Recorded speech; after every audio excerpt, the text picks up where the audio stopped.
Welcome to the Love, Purpose, Connection podcast. I am your host, Estelle Bingham, and together we'll be delving into the profound meaning of love, the driving force of purpose, and the beauty of connection that shapes the fabric of our lives. In each episode, I sit down with some of the most inspiring individuals out there to understand the ways love has touched them. Marc Champagne is a renowned mental fitness strategist and researcher, best-selling author, and top-ranked global podcast host and producer. With over a decade of experience studying mental fitness practices, Marc has dedicated his career to helping individuals enhance their mental well-being and performance. His accolades include co-founding KYO, a journaling app that reached 86.9 million people in its first 2 years, and he's also the author of the best-selling book Personal Socrates, Better Questions, Better Lives, where he explores the power of self-inquiry and reflective questioning. Through these experiences and ongoing contributions, Marc has established himself as an influential thought leader and innovator, coining the phrase, "We are all one question away from a completely different life." Welcome, Marc Champagne, to the Love, Purpose, Connection podcast. Thank you so much. That was such a beautifully written and intentional bio. Thank you for that. Well, that's who you are, Marc. That's your legacy. That's what it's all about. You've kind of had this life. You've written about it in this book. It's all come in to this piece of work, and that's really your gift, isn't it? Well, thank you. I do. I guess you could say that. I mean, I say yes because none of it was intentional.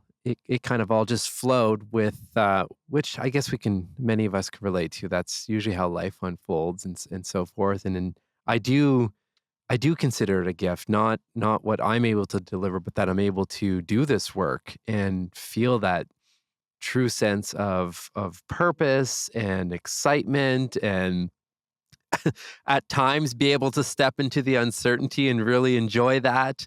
And see where everything unfolds and so forth. So it really does feel like a place of being, privileged to do this, and so grateful, to get to speak to people like yourself, and you're going to be coming on Behind the Human in, I think, a month's time. So just all of that just feels so rewarding. Amazing, and it has been a journey, and I love the way that now you're sort of, speaking from this place of flow and gratitude, and like the whole, the human experience is a bumpy old ride. We get here and it's like, it's so much Well easier. said. It's so much easier said than done, that kind of we arrive and we lean into flow. But let's actually start with that crossroads and really think about that, Marc, that moment of, how this book came to be, and really that crossroads of failure, right? Like when you were sort of in a dark night of the soul, or, some really dark times. Tell me a little bit about that, because you moved your family, and you moved for your startup. And then what happened? Yeah. Well, so, I mean, you mentioned in the intro about the app, KYO or Kyo, which was, just for context, was one of the first guided journaling apps that was on the market at that time. And now there are many, thankfully, which is beautiful to see. And as you mentioned, we reached a lot of people. I'll never forget that number, 86.9 million people, because in the same year, I found myself looking at this Apple dashboard with that giant number, and my next step was to hit delete from App Store, which was almost indescribable around the emotion, the feeling behind that, because I had left a really well-paying corporate career and something at that time that, really resonated with me. And here I was, and I remember when I was leaving my colleagues and so forth, the sentiment was like, "You're so courageous for going to do this." And I could feel like they had ideas too, but they're like, "I could never leave the stability of this job." And so I was doing it, but here I am now, basically, to your point, I mean, feeling like a massive failure, at least financially, in terms of the business not operating efficiently. I would say in retrospect, when I look at that whole experience, that it actually succeeded in probably 80% of all these other metrics. It's the only reason we're speaking today, and where the book came from and so forth. But in the moment, it was a moment where it wasn't just deleting a business or shutting down a business. It was basically deleting my identity for the last 3 years.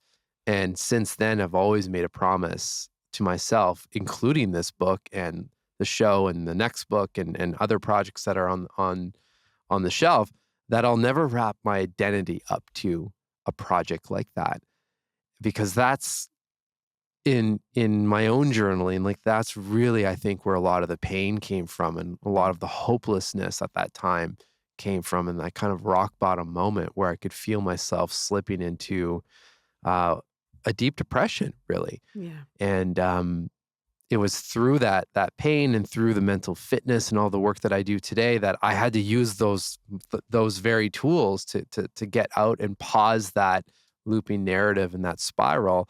And what actually fuels me, of course, in doing this work and showing that, because I'm not a psychologist, I'm not a psychiatrist, I don't play one on the internet. I research people like yourself and thankfully 400 plus others over the last 8 years, and some that have long passed, like the Marcus Aureliuses of the world or Maya Angelou's and so forth. And as you know, like, this stuff is accessible. These practices, these tools are right there for all of us. And I felt that personally and still use them to this day. And have just made it my mission to be kind of like the the narrator or the scribe, in the sense of, I'm not inventing these practices. They've been around literally since the beginning of time, but how can we make them relatable to, the modern day person in their office and doing their work or whatever it is, right? Because that's where it really landed and had a lot of value for me. So there's a lot more in there of that, of course, but that's the high level overview of that whole story, I guess, or that whole moment in my chapter. It's a really important chapter because it's a really, as I sort of mentioned, it's such a human chapter. And Mhm. you talked about sort of dipping into depression and the sort of the spirals, all it sounds like the sort of shame we kind of sit in, the Yeah. quite deep shame spirals when there's a supposed failing or failure, or things don't go as we to plan, and suddenly that piece that you were talking about, which is so intrinsic, which is I am defined by my work or Yeah. that piece of work or that project, something outside of myself, and that collapses, then we just collapse. But not only do we collapse, but we're kind of annihilated. It can just take Yeah. us under. And there's sort of coming back to life, this breathing yourself back to life with some very simple steps, like you say, these practices that have been around forever, because being human means we're often confronted by the same situations, conundrums, challenges, and that's part of what it means to be human. Yeah. But I just want to explain to the audience, Mark, so they really understand what you're getting at, because there were two things that happened, right? So from what I understand, you got yourself out of this sort of day by day. I mean, I'm envisaging this Mark sitting in a dark room, or I don't know where you are, but it's stuff's going down, and you're literally like reading yourself out of this dark place by asking questions or imagining the questions that someone else would ask, or to how these very successful people in all different areas and of the psyche, can say, like Yeah. custodians of the psyche, have embraced life and embraced the challenges, and using them as inspiration and asking these questions, either imagining them. So if it's Marcus Aurelius, Yeah. asking the questions that they would ask in order to help you get out of that dark place. Is that what happened? Yes, I mean, in its simplest, I think, definition or description, I was doing everything possible to surround my mind with positive mental nutrition through these mentors that, I mean, yeah, some of them I had the pleasure of meeting and interviewing or studying directly, but others that I'd never met, but just knew of their work and so forth. And just because equally throughout the day, all of the other looping narratives, the very real, terrifying, shameful kind of thoughts around like how are we going to make rent next month? I mean, this was all new territory. I was coming from a life of like we owned a home, things were going well, we sold everything and started renting just as a temporary, situation while the business was building. And now all of that was disrupted. And at that time, it was the first time in my life where I didn't feel like I had a plan forward. So that in itself felt terrifying. So I needed those reminders over and over again that, first of all, I'm not the first person, not the last person to go through something like this, and others have made it through. And just to constantly get different perspectives from different people, from different times in the world and different backgrounds and so forth, to just come out of that survival mode thinking and back into a thriving possibility, perspective. And ironically, it's actually the gentleman who is quoted on the front of the book, Chip Conley, who I still have never met in person, but I've had the pleasure to interview a few times, that I flipped him an email just saying, "Hey, Chip, this is what's going on. Any advice at all?" And he was always notorious. I emailed him because I knew he would reply. He would always reply, but they would always be very short, um, not like impolite, but just short physically emails. And sure enough, in this case too, probably the most important email I've ever sent in my life, he just replied back, "Well, what do you want for your life? One question." And that's actually, it wasn't in that moment, but it was after, in retrospect, where what you mentioned in the bio, where all of my work kind of centers around that we're all one question away from a completely different life or different mood or outcome. Because that question paused that looping narrative long enough for me to ask the next set of questions. Well, if this is what you want, then who do you need to speak to? Or what's one thing you can do right now? And just at least provided my own personalized guide to, okay, I can come back to this because I know my mind's going to loop to the other side because there are legitimate fearful things happening, that I need to go back and revisit and so forth. So my job was just, the full-time job was just to make sure that I could get my mind back in a place where, it was clear and I could blow out some of that mental clutter so that I could actually see the next step forward. And one of those steps was the book eventually. Hi, it's Estelle here, and I'm so excited to share my new book with you, Manifest Your True Essence, Clear Your Blocks, Find Your Joy, Live Your Truth. This is more than just a book. It's an invitation to come home to your heart. Within its pages, you'll find the guidance to reconnect with your true essence. Through gentle meditations, heart-centered practices, and soulful wisdom, you'll learn how to release old patterns, embrace your divine spark, and manifest a life filled with love, purpose, and connection. You can order Manifest Your True Essence on Amazon or wherever books are sold and begin the sacred journey back to your heart today. Remember, you are love, you are light, and you are infinitely powerful.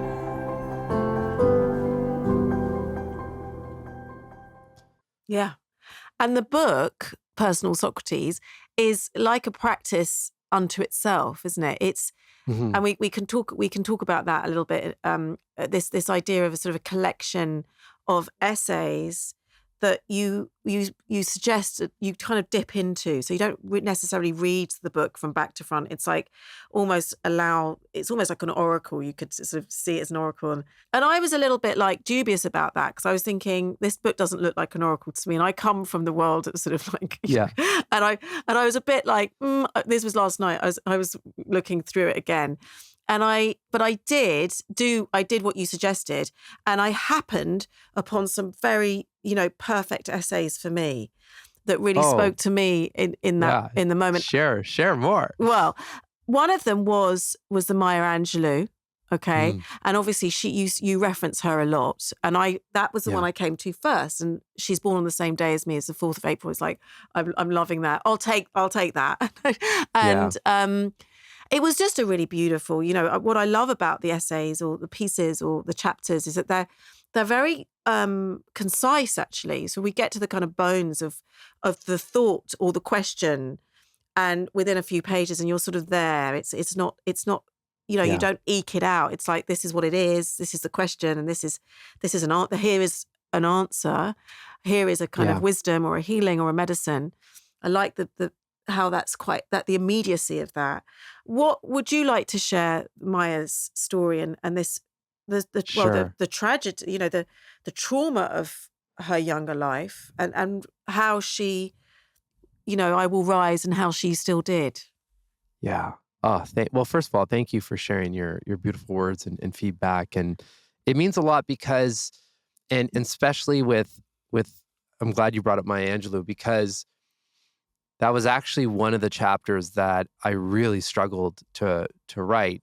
And it was because of how short the chapters are, that I remember speaking to my editor saying, I mean, how can I possibly do someone like Maya Angelou justice in 5 or 6 pages at the max? And I was reminded, thankfully, I had such a stunning and brilliant editor, and she said, "You're not writing a biography on her. There's plenty of that out there.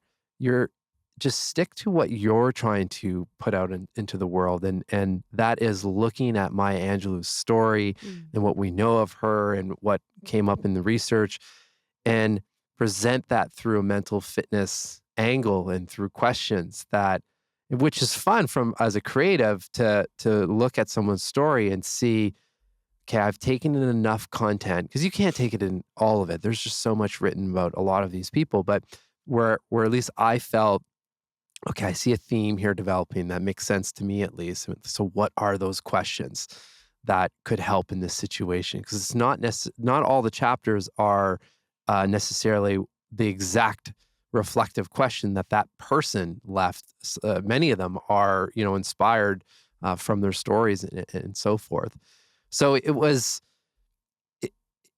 interesting because it was very hard to write those chapters in a short way, but it's also, if I think about what I needed most, and I still need most, frankly, or what I resonate most with, is those quick little reminders. Because all of this started, ironically, and I think I wrote about this in Ryan Holiday's chapter. I always had Ryan Holiday's work, and whoever's not familiar with his work, he's kind of like the modern day Stoic and Mhm. writes a lot about Stoic philosophy. And I still have his book leaning against my coffee machine, The Daily Stoic. And they're, daily passages, quick reminders. I read one this morning as my coffee was brewing. And like, God, that's an interesting perspective. And I still find it so valuable to just have a few minutes when needed. And usually for me, that's in the morning, starting the day, to just shift perspective. So that's what I wanted Personal Socrates to be, which it wasn't even like that at the very beginning. It was actually a call with Ryan Holiday that said, you know what, you should really structure this more like a daily Stoic kind of style book, which I was like, he didn't know me, obviously. I said, well, that's interesting. I mean, yeah, sure. Yes. Just short answer. Yes. So anyway, that's how I'm going off topic a little bit, but that's how the structure of the book came to be and why. And when I think of someone like Maya Angelou, who, um, just tragically was sexually assaulted at a young age and literally did not speak for, I think it was, I'd have to reload. I think it was 7 years, I believe. Was it 7 years? I think it was 7 years. I feel like it was 5, but it was It could, yeah, substantial, in exactly. Yeah, her early definitely life. wasn't less than 5. Yeah. And but you think of how powerful her words are today.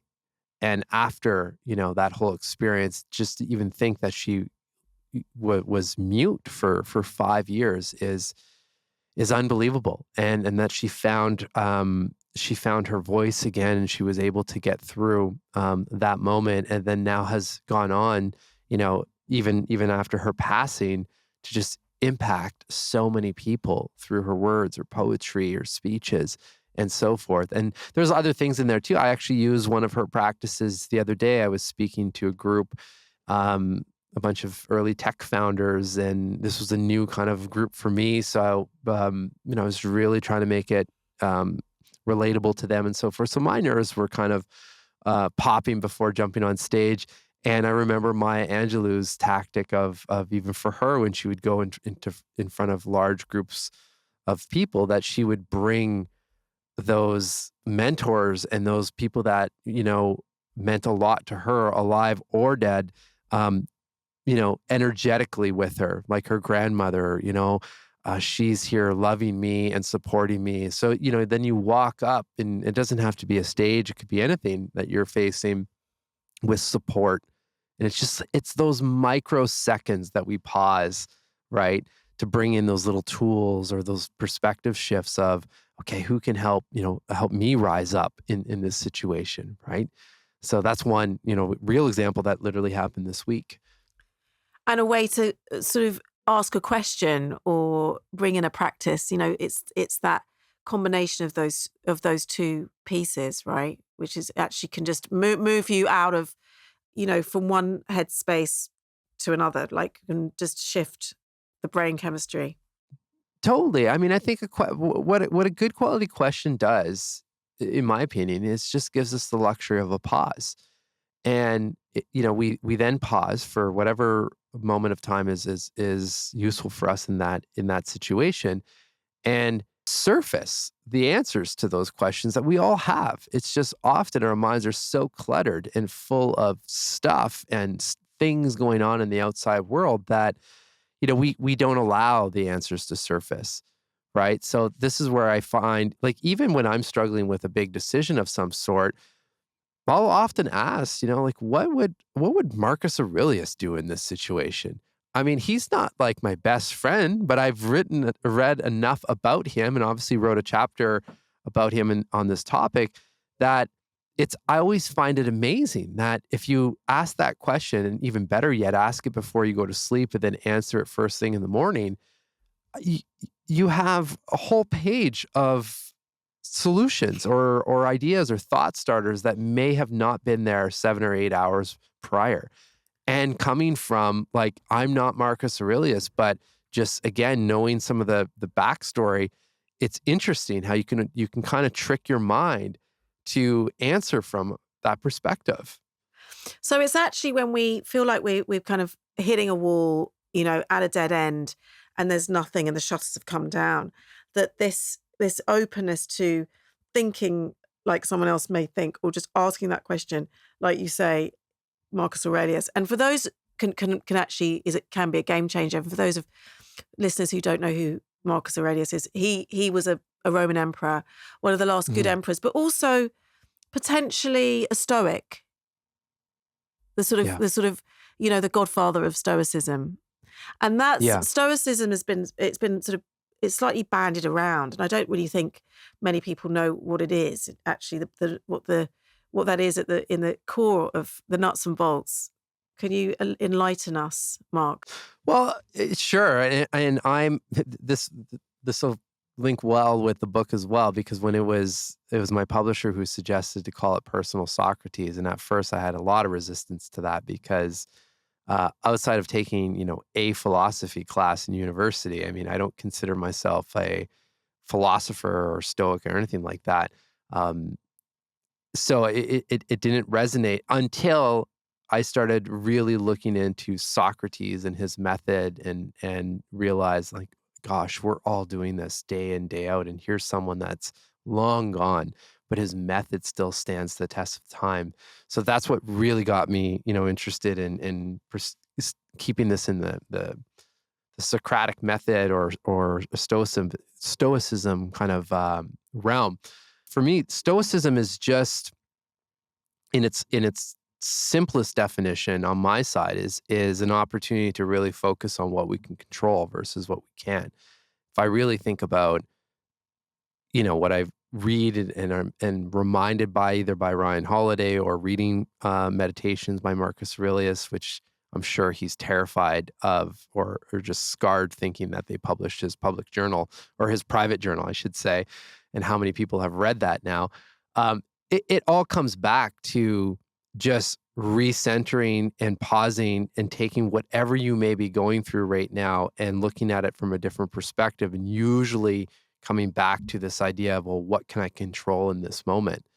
Because at the end, like if you, what I found really fascinating, and I still to this day, when you read whether it's Plato or um, Marcus Aurelius and Socrates, like all of them, if you modernize the English to present day, I remember when I was reading, researching Marcus Aurelius for the book, he was writing about things like, oh gosh, I can't wait for the vacation in the countryside kind of thing, right? Which how many people are writing that in their exact journal right now? But in his situation, he's in the front lines of some sort of massive war of some sort, right?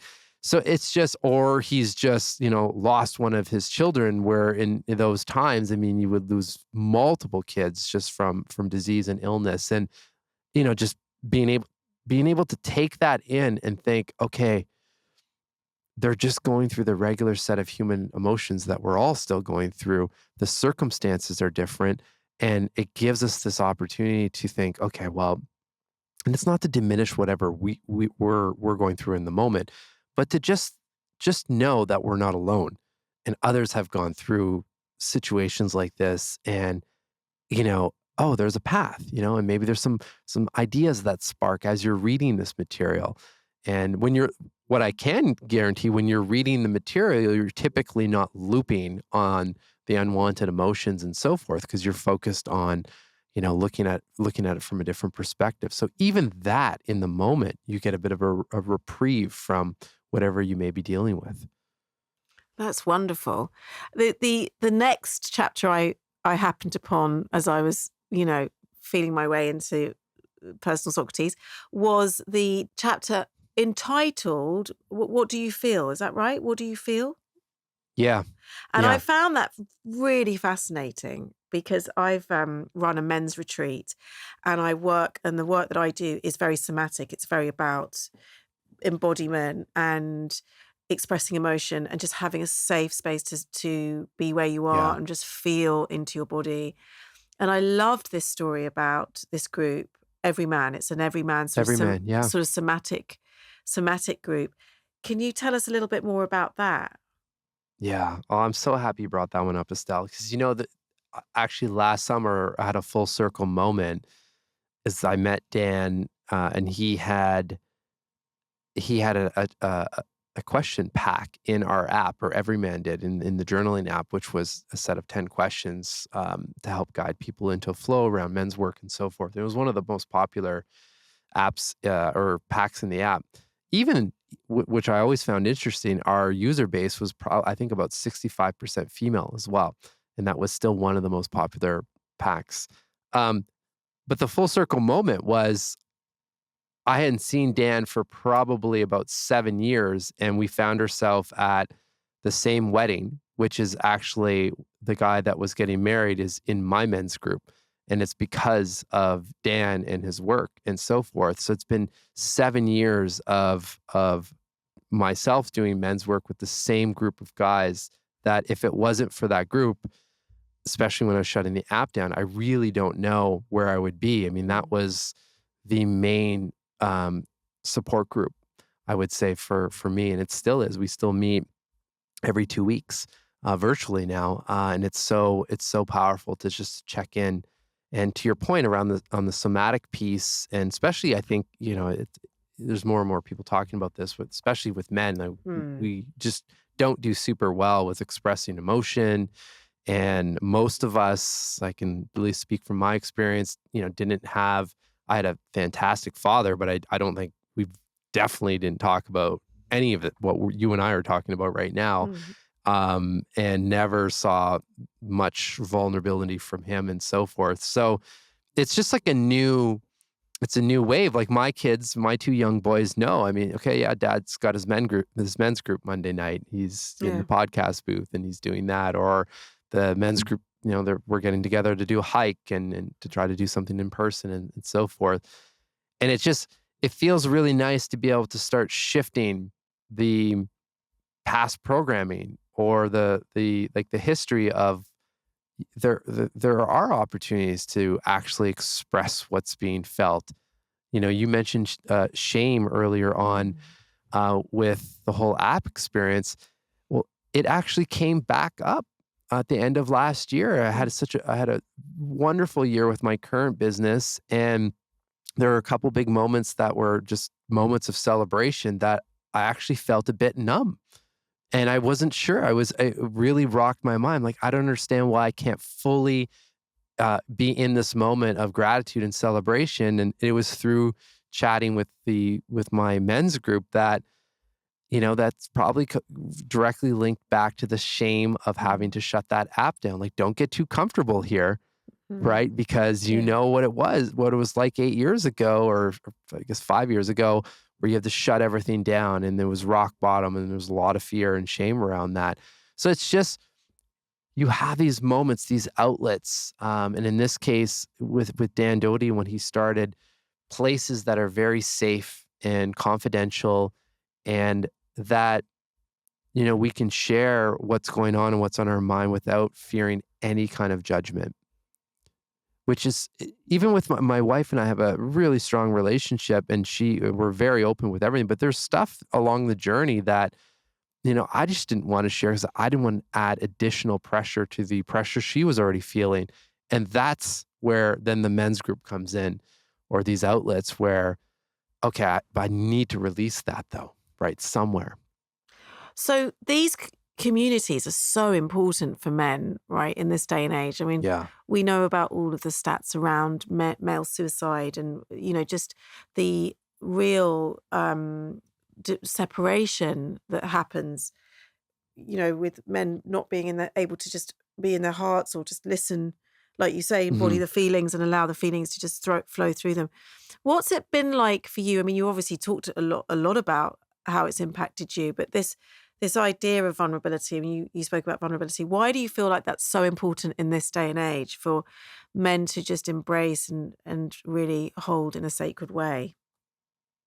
Well, because I think at one point we're forced to deal with what's building up anyway. And I just prefer the route of let's do that, over smaller increments of time and on my own, kind of intention that so it doesn't become this massive explosion of either disease Mm, or mm, complete burnout, or you get to this place where, I mean, the question I've asked over 400 people at this point, is who are you?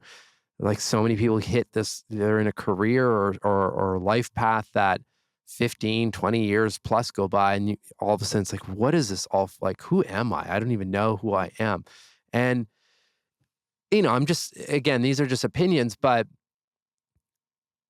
I think the more that we're just on the autopilot of life and don't have these opportunities to find community, whether that's a men's group or some other group or therapy or like something to really pause and ask some of the bigger questions in life, that it's easy to get lost on the journey, right?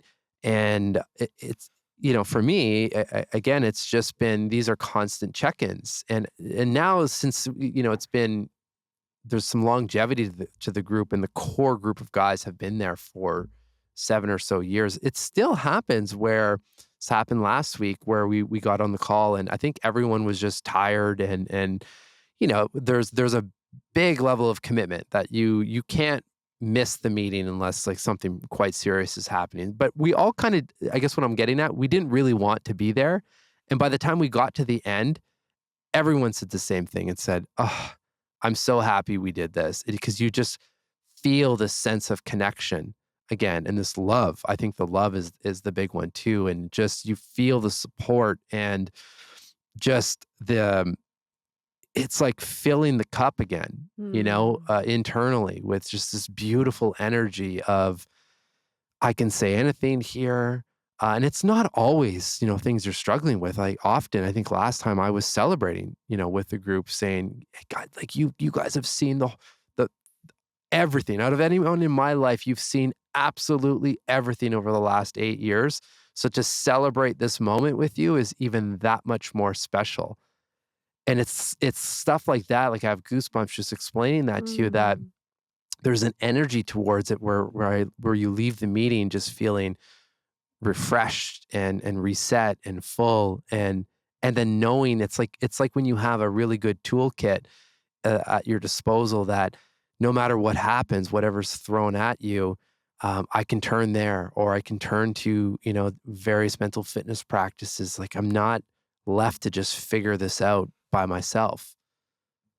That's what life is. That's what life's about. So it's wonderful to hear Yeah. about that amazing group that you have. Okay, so we're coming to the end of this podcast, but I wanted Oh to. gosh, that's so fast. Yeah, I know, Mark, I know. But I wanted to talk to you about just as another mental fitness practice. I was actually going to say, well, do you have a favorite one, or do you have one that you want to share that was just, easy for a listener to take away in this moment? And just Yeah. what comes to mind? Yeah. Well, I mean, for sure, any kind of journaling is my go-to, and I'd also say, or I invite everyone listening or watching to just open up the definition of journaling to just be reflection. So the practice is taking time to think and reflect, which then means it doesn't matter if it's pen to paper or an app or an audio note, or if you don't write anything down, you just take a walk and think about a question. It just opens up the practice itself, and also blows away all these, because, so there's still a lot of people that have like, that's not for me, but we're all journaling in some capacity. It's just, are we asking really good, high quality questions and well-timed questions? So that one is definitely a staple for me. But then the other one I have to share, another, I mean, is just breathing. Yeah. Like literally the thing that keeps us alive. It's the first thing we do, the last thing we do when we leave this planet. And then for most in between, we don't think about it.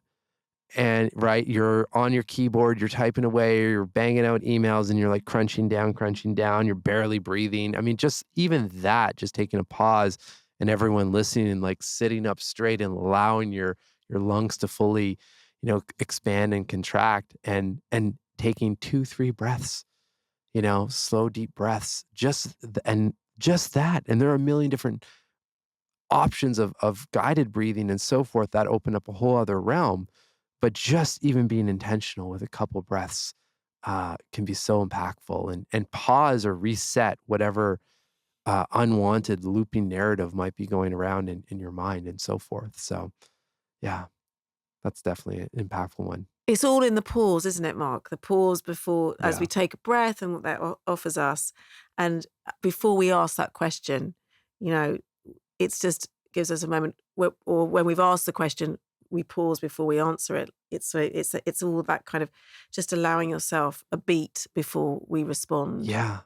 And there's so much magic in the pause when you start seeing it. Yeah. Like that's where if I think about what you included in the bio, all of those things came from the pause. They were never this big. It never had a massive intention to write a book or host this podcast or work with teams in mental fitness. They all came in those moments of the pause of, oh, that feels right. And I can hear it now, right? And then obviously you have to take action on that, but that's where the magic is, and I know that's a lot of the work that you speak. I've started your Mm. book as well, Oh, so, good. um, it's it's so powerful, Mm. So powerful. and we all have access to it. Like, that's the other thing. I love retreats, I love all the experience. I know that's a lot of work that you do as well, but we can access this stuff instantly. That's the other big one, right? It's like, you don't have to go on a 14-day silent retreat. I hope you do, because you get a lot of benefit from that. But right now in the moment, ask a question, take a breath, take a pause, Yeah. and listen to what your higher self or whatever wisdom, whatever you believe in is telling you. It's right there. It's all inside us. Yeah. It's all inside us. So, Mark, the 3 words, love, purpose, connection, what do they hold for you? Oof. Well, I feel like those three words describe exactly what we've been talking about, and especially that men's group. And just, I guess for me, it's the definition of a life well lived. I think if we can tap on those three emotions and those three words, you can't go wrong. So I love it. I love that those are the three words that surround your work, obviously, and this show, because if we can use them as reminders and have all of them firing and probably at different levels at different times, but that they're in check each day and each week in some capacity. I mean, it's nearly impossible not to live a fulfilled life. And on that note, Marc, this podcast is coming to an end, and it's been such an honor to have you. Really thoughtful conversation and super helpful for everyone listening and watching. So thank you so much for being Thank part you. of the And Love thank you Purpose for Connection yeah. podcast. Thank you. And thank you for what you do day in and day out. Thank you so much for listening to Love Purpose Connection with me, Estelle Bingham. If you enjoyed this episode, please like and subscribe wherever you listen to your podcasts. I'd really appreciate that. And if you really liked it, then leave me a review so I can keep doing what I love, healing one heart at a time. You can also follow me, Estelle.Bingham, on Instagram to keep up to date with all the latest releases. If you feel in need of some extra guidance, then my book, Manifest Your True Essence, could be helpful. You can find it online or in any major bookshop.